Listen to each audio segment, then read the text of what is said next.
Ah, good afternoon, everybody. I'm Shay Ali here with you on Inspired Online. And this afternoon, I have the immense joy and pleasure of welcoming to you Marilyn Devonish. Now, for those of you that are already familiar with her work, you're already going to love this woman. And for those of you that are not, let me say a few words about this incredible polymath that I have with me today, much like myself, actually. So I love that. She is a business consultant. She has things like Prince 2 qualifications and all that kind of thing. So she's got a good head for those matters. And what she's focusing on right now, and in fact has been for 17 years, is how to implement flexible working within the workplace. So she's a flexible working implementation consultant. And, you know, how relevant is that?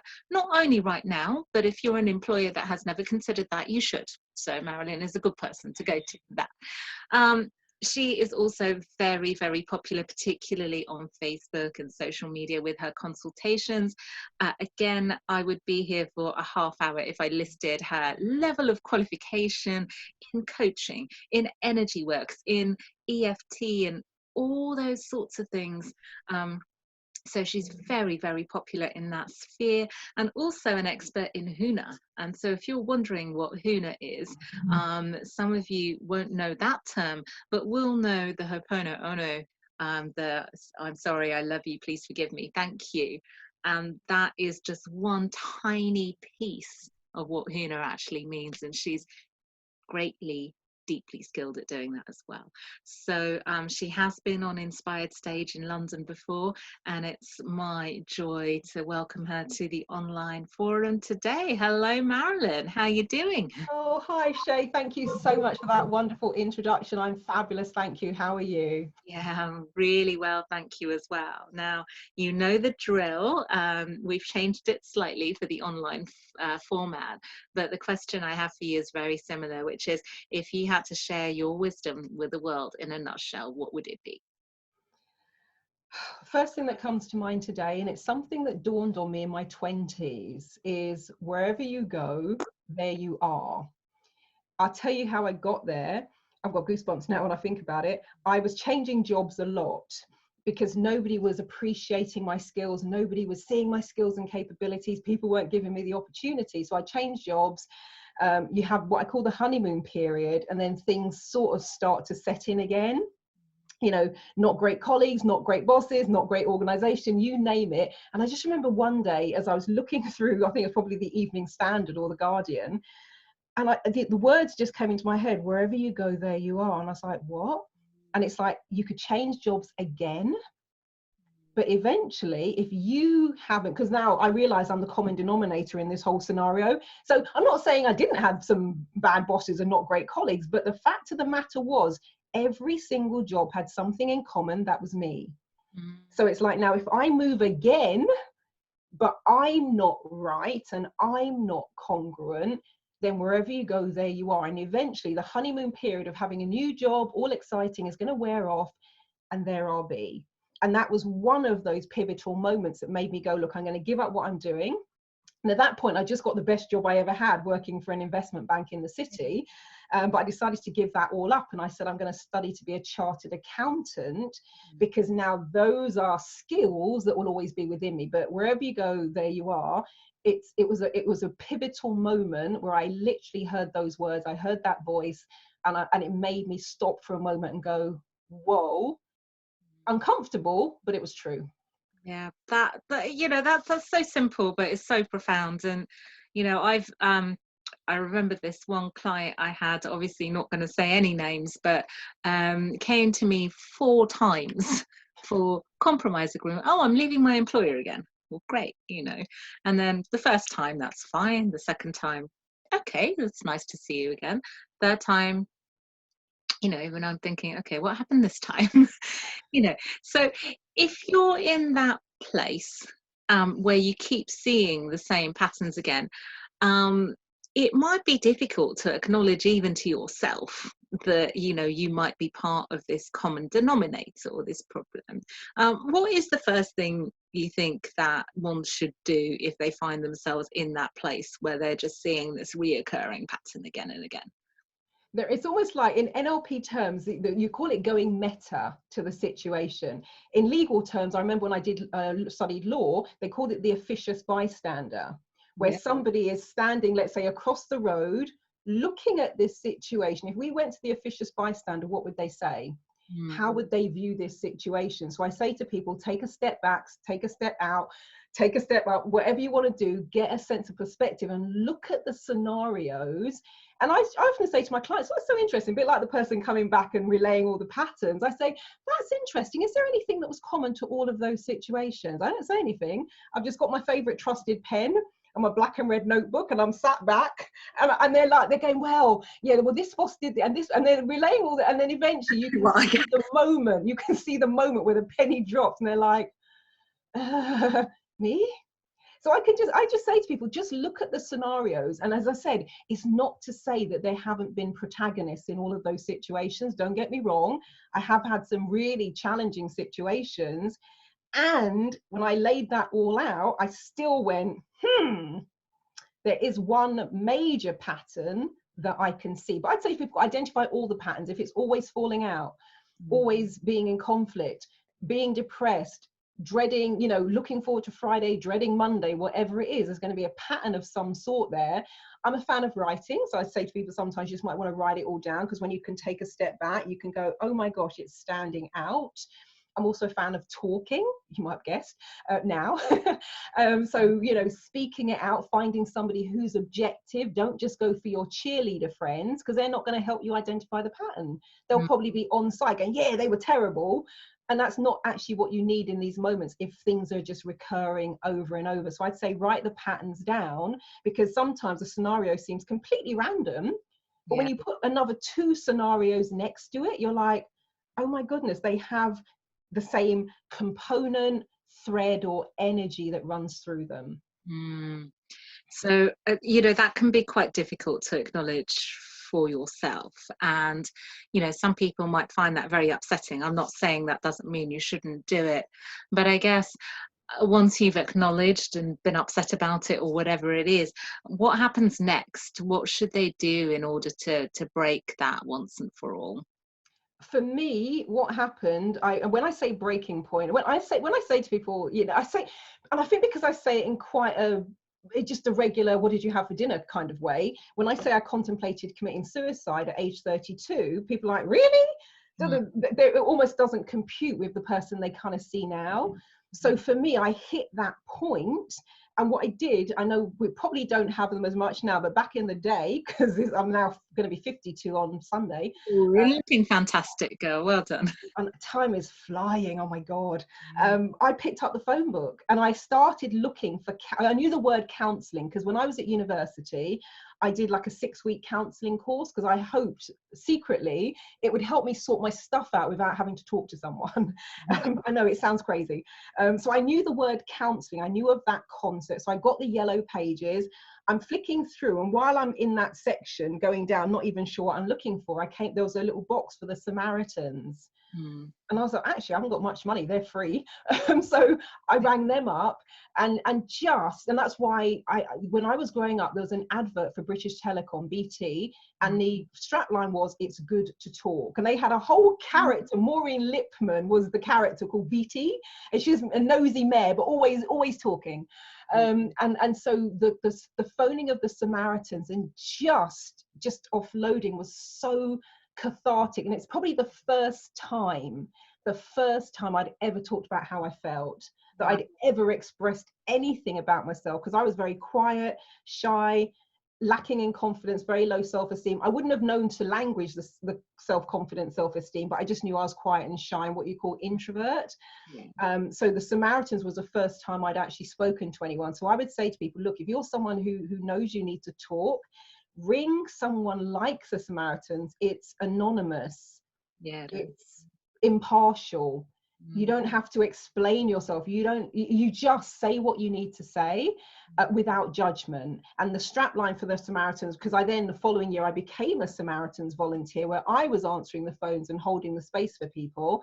And the strapline back then was, I'm listening. If you sometimes you just want someone to hear you, I'd say that's a really good starting point. it kind of reminds me of, there was somebody that I used to know, and I don't think she's the only person in this place, who had unfortunately some quite deep issues. And you know, I made a suggestion, as not as a coach but as a friend, of, you know, this person might be able to help you. And there was a real resistance about that. You know, what this person's reply was, yeah, but if I talk to this person, it means talking about my emotional issues, and I'd rather that they stay in the box that they're in. Right. So if you're feeling in that place, there are some people that are even resistant to, even though they know this might help. It's hard. You know, what could you say to maybe help them even just open the box and let a little bit out? It sounds like Pandora's box. One of the things I say, It look, is. it is a bit, and I often say to people, look, people are in that situation that's deeply insensitive, but you know what I mean, you know. Absolutely, but no, I know what you mean. But I was number one, I say, look, there's that saying, when the student is ready, the teacher will appear. I really do believe there's an element of that, because I ended up in personal development by accident. I thought I'd signed up for a communication skills course. Nice. Increase my confidence, be able to talk to someone and look them in the eye, because I was like so shy. I used to talk looking down and sort of basically mumble to myself, and that's one of the reasons I was going to be a chartered accountant, because I wouldn't have to talk to people. I could just hide behind the numbers. So I thought I'd signed up for communication skills, and I realized it's a load of weird stuff: hypnosis, timeline therapy, Huna. So I was on the phone. Sorry, this isn't what I signed up for. It's been a mistake. They wouldn't give me a refund. It said, come to the training. If you don't get massive value, blah, blah, we'll give you money at the end. The rest, as they say, is history, of course, because I became a trainer of NLP and hypnosis and timeline therapy. And like you said, went over to Hawaii and studied Huna. But I was very resistant to the process. So whereas everybody else is being cathartic and crying in public, I'm sat and I'm completely buttoned up. Didn't want anyone to know anything about me, didn't want anyone to know anything I was thinking. So in terms of opening the box, my suggestion is, number one, the box is metaphorical. And even if you think you've got the lid on tight, something or someone will often come along, press your buttons, and it's like Jack in the Box. It spews out, and often for you the most inappropriate times, because it normally waits until you feel comfortable and you're relaxing. It's like, oh, this is a good time, bang. But I would say, look, don't just open the box for the sake of it, because you want to open the box in a safe place, and you want to know that you have the resources to deal with whatever comes out of that situation. And this is a completely side tangent, but it's come into my head 3 times. I'm gonna have to say it now. I loved the Me Too movement. My worry about the Me Too movement was there would have been people declaring for the first time ever that they had been abused. On social media. Once the lights go down, what next? So that was the thing I worried about, in terms of to make that declaration, to open that box and then have no support. That kind of worried me a bit. And I, fingers crossed, touch wood, everyone is okay. So I'd say find a safe place to open the lid, peek at what's inside, but it's not a journey you take on lightly. Now I say to my clients, because they often apologize for crying, because I say, hey, how are you? They're off. And I'm like, and he said, hi, how are you? Because they've just been waiting for that moment. Then they'll apologize, and I will go, stop right there. Why are you apologizing for being human? We have a range of emotions for a reason. And I'm not quite sure where people got the idea that you can only be happy and in uptime. I think that's false. So yes, I am. If you want to put it in that case, I'm probably what you would call a positive thinker, but not in a Pollyanna kind of way. I think all of the emotions need to be honored. I say better out than in, but I just say choose, if you can, where you open the box and just make sure you have proper support to then get you through bringing those things up for resolution, identifying what they are. I'm always looking for the root cause, so we don't have to keep going round and round in circles, and then do the work to resolve those issues. Because what I can say, and what my clients have often said, is one of them called me the lighthouse. She says, like, you let people know there's light at the end of the tunnel, and that there is a way through and a way out. I'm not going to say it's completely easy, although that said, one of my mottos, the photo readers will recognize this. That was easy. You know, this is this is always on my trainings, etc. Or, you know, I used it twice today during coaching sessions. So we don't have to make it, it's not as hard as we make it out, but I'm not saying it's going to be totally easy. It might be uncomfortable, but weirdly, I know even when we're talking about what you call big stuff, we laugh our way through the sessions a lot of the times, because when people can kind of go and just laugh at something that was really serious, like when people confess. I remember when I first started doing breakthrough sessions, I'd see people weren't comfortable. I'd know there's something they wanted to say, and I was like, and eventually I go out with it. What is it? What? There's something you're holding back on. We need that before we can move forwards. And the common one back then, 20 years ago, was they were gay, lesbian. I would then go, no, what is it? Tell me, what is it? And they'll go, yeah, I'm gay. And I'm like, is that it? Then they would. That was the, wow, that's crazy, isn't it? Now it's. Exactly. And they would laugh because it was disarming. And I say, look, you have to do better than that if you're going to surprise me. Yeah. And I say, is there anything else, or is that it? Yeah. And then they're like, oh, it's not such a big deal after all. So it's almost like disarming that situation. And I think the biggest thing that people haven't realized, oftentimes you are not alone. You are not the only one who feels the way you feel. Because I know of a lot of high flyers, and they always say they feel like they're just keeping their head above water. They're just about half a step or a step ahead of the game, and they're fearful of being found out. But on the face of it, when you see that they are brilliant, they are amazing, they are fantastic, and they're not the only person who feels that way. So safe place, better out than in, and do the work to get to the root cause and just resolve it. Which, you know, when I was doing the breakthrough sessions on a regular basis, it's one day, in one end, out the other, we're done, have a nice life. It was that straightforward. So how do you get to root cause? Is it really that quick? Getting to the root cause, you know when you're skirting around it, because I'm listening to a client now. When I first started working online in 2005, a lot of it, seriously, this is the same headset. I was just on a phone call before I spoke to you. So I'd be on the phone initially, and the way and even when I'm on Skype sometimes, I would still sit like this. I'm sitting like this, client's talking, and I'm listening, but it's a little bit like blah, blah, blah. And then suddenly I'd go, and I'd either stop them right there, or the pen comes out, I write that down.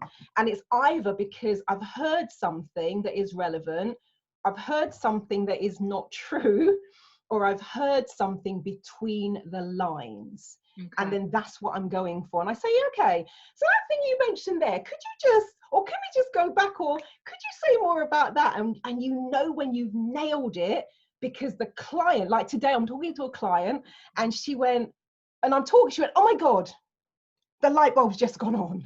Yeah. And I was like, nailed it. She knows it, I know it, because the stuff she said before was mildly interesting, but not. I'm like, no, that's not it. Now, I'm never going to tell a client what it is, but what I often do is I write it down. When they say it, I hold up the notebook. And what they have just said, I have written down. Like today, I was like, what am I going to do with this client today? And I thought, I know, ancestral, genealogical, past life, we need to get up that timeline, we need to sort out that genealogy. Yeah. She sits in my online meeting room and says, Marilyn, I've been thinking, it's really about my family and my ancestors. And I'm laughing because I wrote it down at 10 a.m. this morning. Amazing. My session with her in Australia was at 11 a.m. I says, let me just show you. And I held the notebook up to the screen so she could read it. So I often know, but I'm not going to impose that. I'm going to wait. And I could be wrong. I'm not normally, but I could be wrong. But when we nail it, we know. It's like, and because you kind of think, right, whatever that is, I say, okay, when that is cleared, when that is resolved, what will the rest of your life be like? And people go, oh. And then and it's just like, oh my God, it will be everything. So there's all these little, because people think they've got 2,000 issues. You've probably got 2 or 3. When you get the root cause and clear that out of the way, everything that feeds into it and feeds off of it, it now starts to disappear. So those 2 million issues become 3 or 4. And when you've nailed it, so for me, the big limiting beliefs were, I'm not good enough, I'm not worthy enough. When I heard that, and it hit me in the chest, I was a bit annoyed because I would like to think that I was sorted.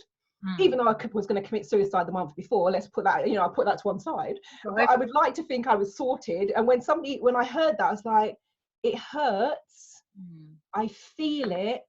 It impacted me. And when I could get over myself, I could imagine my life without it. And it went from who am I to ... to who am I not to. A bit like that Marianne Williamson piece that's often attributed to Nelson Mandela, the piece about our deepest fear. I love that. Man, did that resonate with me after because I'm like, oh my God, that is it in a nutshell. I went from, well, who am I to speak? Well, who am I to do this? Well, who am I to do that, to who am I not to? And not in an arrogant way, just in a, why wouldn't I? I have got something to say. I have got things to share. Why wouldn't I do it? Yeah. Well, for those of you that haven't, most people I would imagine know that quote, but for those of you that don't, we'll post it on on this video after we've finished our conversation. So I wanted to segue to some energy techniques, because you are qualified in just so many of those out there. This isn't the greatest question, but I'm going to ask it anyway. What's your favorite, or what's the best one, do you think? Shay, I haven't got kids. I'm imagining if you've got kids, you can't name your favorite, but if it's just between me and you, I would say that Huna, Huna, for people who are like, what did she say? I'd say Huna is one of my favorites. The other 20, don't get upset. I love you all too. But Huna is the one that resonated with me most deeply, because it so went against everything I believed. And when I was on the NLP training, the guy who was teaching it, he asked for a volunteer. Now, I'll be honest, it was a 7-day training. For the first 3.5 days, I was asking questions. I did want the answer, don't get me wrong, but I was asking questions because I need to collect a checklist of all the reasons why this doesn't work, and I need my £2,500 back, whatever it was. So I'm evidence gathering. So when he asked for a volunteer, I shot my hand up because I thought, oh, this sounds like nonsense. I can add that to my list. So I volunteered to do this process, and he proceeded not to do anything. So, because he said, think of someone you have an issue with in your life, blah, blah, blah. And then, and how do you feel about them? So I described, well, I feel like this big, and I feel like they always put me down, and I feel like they belittle me, and blah, blah, blah. And then he carried on teaching the class. 15 or so minutes in, he looked at me and says, how are you doing? I'm like, well, dude, you haven't done anything. How do you think I'm doing? He carries on teaching the class. He turns to me again, probably half an hour in, how are you doing? I'm like, fine, thanks. Now I'm getting a little bit annoyed. And this went on for like an hour and a half. Wow. At the end of that segment, he said, how are you doing when you think about them? I went to just have a little bit of a rant, and then I thought about them, and I thought, well, I feel a bit calmer, but I think that's because he's worn me down. He's desensitized me to the point where I'm just tired now of thinking about them. So I put it down to that. Now, one of the issues I had with this person is they'd never call me. But if anybody said to them, how's Marilyn? She'd go, oh, I don't know. She never calls. And I'm like, well, dude, you got a phone. Can't you ring me? So, there was that sort of dynamic. I got home from the course that evening. They had left me a voicemail. Wow. So now I'm like, something must be wrong for them to ring. So I rang. Is everything all right? Oh, yeah. So I'm like, well, what did you want? How are you? At this point, here's me with the phone receiver. I'm like, is this the same person? And then they said, oh, my God. Then they said, where have you been? I was like, oh, gee, I don't like to lie. Because what I wanted to say is, because like she knew I was studying to be a chartered accountant. So I should have just said I was at an ACCA class. Yeah. I thought, I don't want to lie. So I said, oh, on a course. She then goes, what course? I'm like, oh, this is getting worse. And I just thought, you know what? I'm going to go for it. And I just thought I'm going to go for the worst thing I could say and just let her lay into me. When are you going to focus? When are you going to get a proper job? When are you going to do one thing? I said, a hypnotherapy course. Right. And I waited. Her response, I remember it to this day because I nearly fainted. She was pregnant with the twins at the time. She said, do you think hypnotherapy would help me with my morning sickness? Oh, wow. At which point my brain was like, she has just been abducted by aliens, because that is the only logical explanation I can come up with. I went into class the next day and I said, she was abducted by aliens. And then I recounted the conversation. And what was really crazy, after the training, I went round to see her. She never ever said what she was having in terms of the twins. Was it a boy? Was it a girl? Was it a girl and a boy? She said nothing. So I'm telling her about what I did, and I took my pendulum with me, and she's like, so she's lying on the bed upstairs in where we used to live in South London, and I've got the pendulum over her, dangling from my finger. I'm getting yes, no responses. I said, is it a boy and a girl? No. Is it a girl and a boy? No. Is it a girl and a girl? No. Is it a boy and a boy? Yes. No. All of the combinations were no, except 2 boys. She had 2 boys. But it was one of those surreal moments where I'm like, this is not a conversation or a thing I could ever have envisioned having with this person. And for me, I was like, okay, he didn't do anything with the Huna. Now I know he did the silent version, because the bells and whistles version, if you've seen any of my webinars and all that sort of stuff that I do for the e-newsletter list, the bells and whistles version of Huna is where you draw the symbols on the breath, you deliver the symbols on the breath. But the quiet transmission that I'll be doing if I'm with a client, once, you know, got their permission to work with them, while we're having a conversation like this, I could be doing a Huna transmission, for example. And that's what he did, just using the elements and the symbols. But it is wow, because clients as far afield as Australia, I'll be thinking about a client, 2 or 3 times they'll come into my head and I go, I wonder what's going on there. Well, I'll send some Huna over, see if they're okay. They'll message and go, did you do something today? They'll feel it. They will feel it. And I've had people listen to recordings weeks, months, even years after I recorded them. They have no idea what I'm doing. All they can hear is this weird noise. And they will describe in order and sequence the symbols I was using, even though they've got no idea what those symbols are and no idea what I was doing. It is crazy. And that's one of the reasons I love it. And it's one of my favorites. That's just incredible. Now, how does that work? You know, some people are very open, and some people might think, wow, you hadn't heard from this person in years. Was that a coincidence? Could that really be possible, that the, I don't know, energy waves went out to them and thought, hey, I'm going to call Marilyn now? You're not going to, well, you will believe this. I will. I had this conversation. I spoke to a friend yesterday I've not spoken to for 10 years. He asked me that exact same question yesterday. And I said, my definition of this, and look, I can never speak to Carl Jung and ask him this question. When I studied A-level psychology, studied Carl Jung about child psychology development. However, there was a sidebar that for some reason got my attention. And it was a whole piece around synchronicity. Oh my God, I just had this conversation with a client I had an hour before you as well about synchronicity. And even Carl Jung, even though he sat with Einstein and they spoke about the concept of synchronicity, and Einstein said he believes it has merit because it was too out there. It took him nearly 20 years to actually stand up and do a talk and write a paper on it. Wow. But one of the things that Jung talked about is the collective consciousness. Mm-hmm. My version of the collective consciousness is like a stream of consciousness that runs above our heads, connected to everyone. We're all in it. And every once in a while, we put a hand up into that stream of consciousness and bring something down. Because my client was saying, how is it then that you can have what seemed to be, I don't call it clairvoyant, that's the way people perceive it to be. I just sound very intuitive.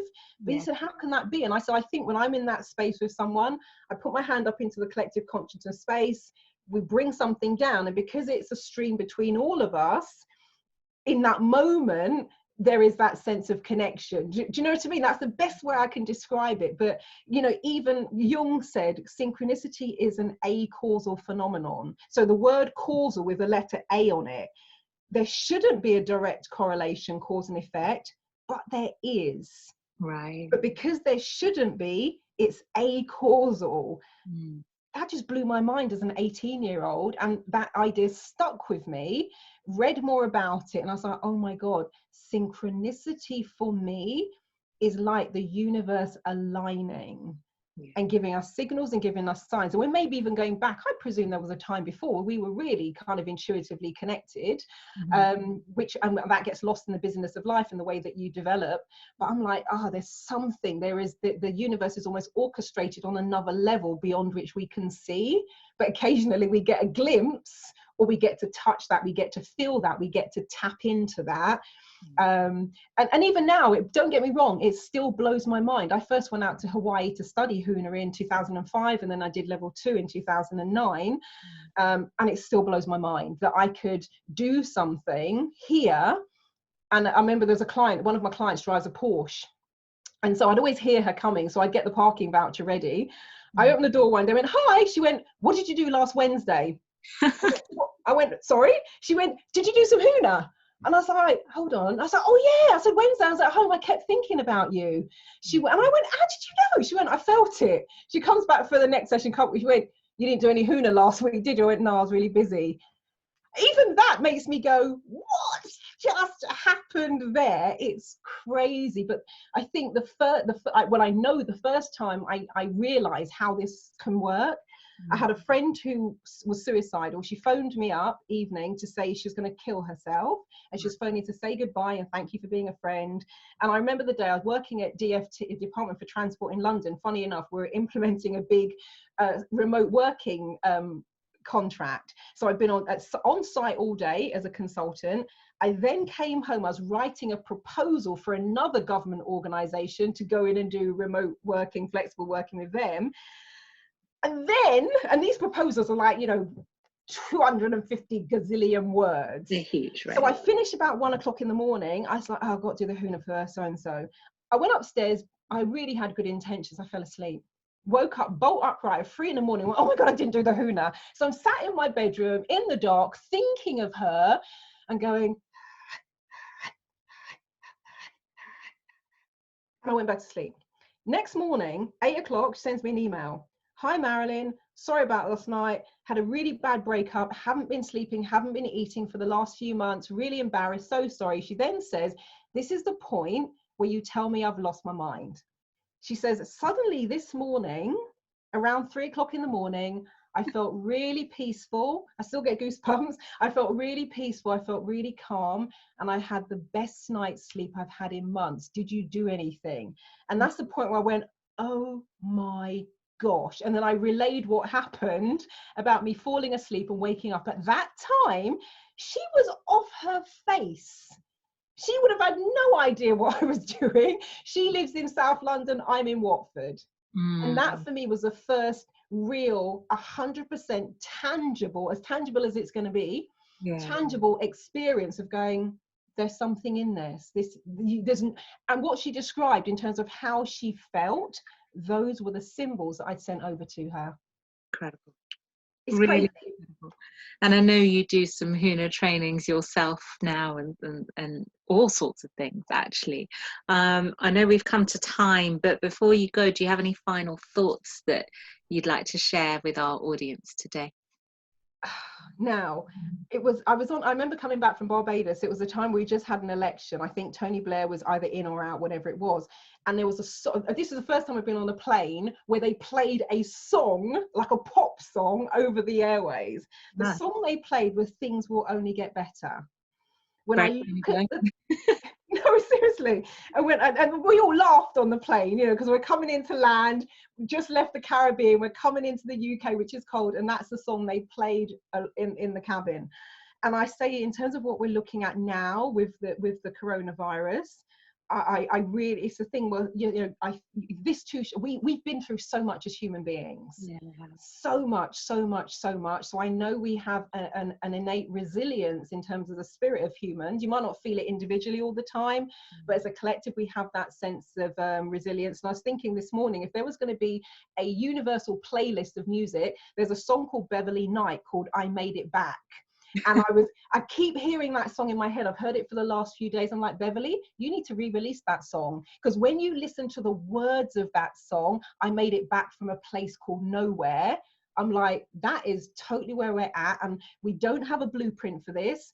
We haven't experienced anything on this scale before. But when I look at the world and I look at humans and I look at our resilience and I look at our spirit, I know that we can get through the things that are thrown at us. And that is one of the things that kind of keeps me sane and gives me a sense of hope for, what's going to be unfolding in the future. Indeed. Thank you so much. How can our beautiful audience get in touch with you if they wish to? Main way to get hold of me is my website. I'm going to say it and then I'm going to spell it because it's a little bit of a weird spelling, but it's transformationstm.com. So it's www.trance, F for Freddie, so FORMATIONS,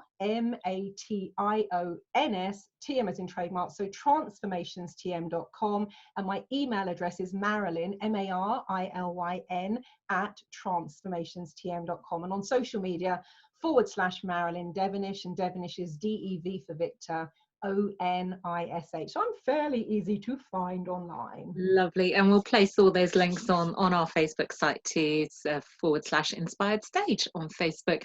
It has been such a joy, as it is as always, to connect with you again. Stay safe. I know you will. And I'm sending lots and lots of love your way. Oh, thank you. I really, really enjoyed this conversation and the unfolding of it all. So thank you so much for the invitation.